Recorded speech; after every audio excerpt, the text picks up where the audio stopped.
Amnesia memory disorder में आता है। एमनीशिया वर्ड का मीनिंग होता है फॉरगेटफुलनेस यानी भूलना। एमनीशिया मेमोरी लॉस की बीमारी है। इसमें पर्सन रिकॉल नहीं कर पाता इंफॉर्मेशन को मेमोरी स्टोरेज सिस्टम से। अगर किसी व्यक्ति में एमनीशिया डेवलप हो जाता है, उसकी मेमोरी लॉस होना शुरू कर देती है। लाइफ के महत्वपूर्ण इवेंट्स, फैक्ट्स उसे याद नहीं रहते। किसी डिजीज या इंजरी की वजह से या कोई ट्रोमेटिक इवेंट हुआ हो, उसकी वजह से एमनीशिया व्यक्ति में हो सकता है। DSM-5 में एमनीशिया को डिसोसिएटिव डिसऑर्डर की कैटेगरी में रखा गया है। एमनीशिया टेम्परेरी भी हो सकता है और लॉन्ग लास्टिंग भी हो सकता है। एमनीशिया कई प्रकार का होता है, जैसे anterograde amnesia, retrograde amnesia, fugue या dissociative amnesia, alcohol induced amnesia, traumatic amnesia, transient global amnesia, प्रोस्पे एमनीशिया। इन्हें वन बाय वन करके हम डिटेल में डिस्कस करते हैं। फर्स्ट है एंट्रोग्रेड एमनीशिया। नई इंफॉर्मेशन याद नहीं रहती है इसमें। किसी ट्रोमेटिक इवेंट या इंजरी से पहले की सभी मेमोरी याद रहती है, लेकिन नई मेमोरी फॉर्म नहीं हो पाती। इसलिए ऐसा होता है क्योंकि एंट्रोग्रेड एमनीशिया में किसी इंजरी या ट्रोमा की वजह से ब्रेन की फंक्शनिंग जो है कम हो जाती है या स्टॉप हो जाती है, जिसकी वजह से एंट्रोग्रेड एमनीशिया व्यक्ति में हो जाता है। Retrograde amnesia. Retro means backward. जो भी स्टोर मेमोरी होती है वह सभी जो है लॉस हो जाती है रेट्रोग्रेड एमनीशिया में। इसमें कंसोलिडेशन प्रोसेस के अफेक्ट होने से रेट्रोग्रेड एमनीशिया होता है। कंसोलिडेशन वह प्रोसेस है जो प्रोटेक्ट करती है स्टोर मेमोरी को किसी भी प्रकार के इंटरफेरेंस से। कंसोलिडेशन की प्रोसेस दो तरह से चलती है। First is synaptic consolidation, second is system consolidation.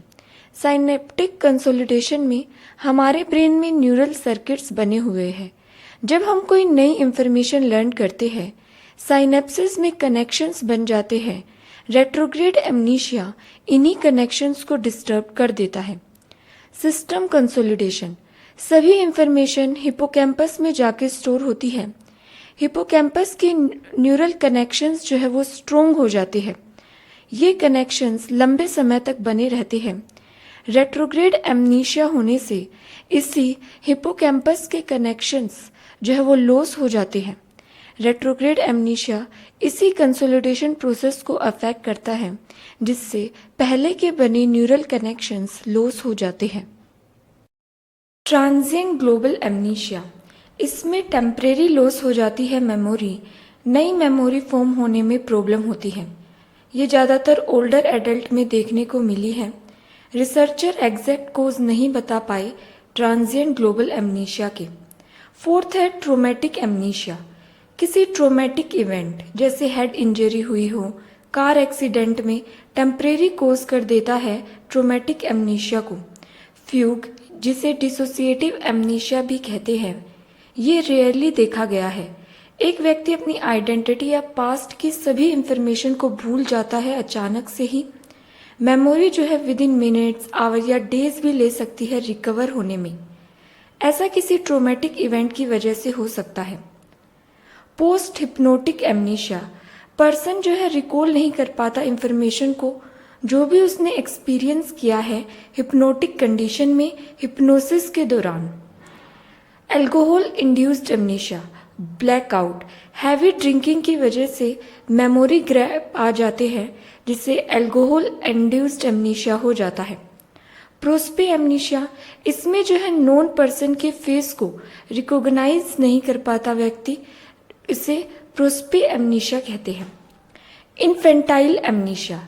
हम अपने एज 3 से पहले की कोई भी इंफॉर्मेशन रिट्रीव नहीं कर पाते, क्योंकि उस समय तक बच्चे का ब्रेन पूरी तरह से डेवलप नहीं हो पाता, जिसकी वजह से कोई भी इंफॉर्मेशन मेमोरी में स्टोर नहीं होती।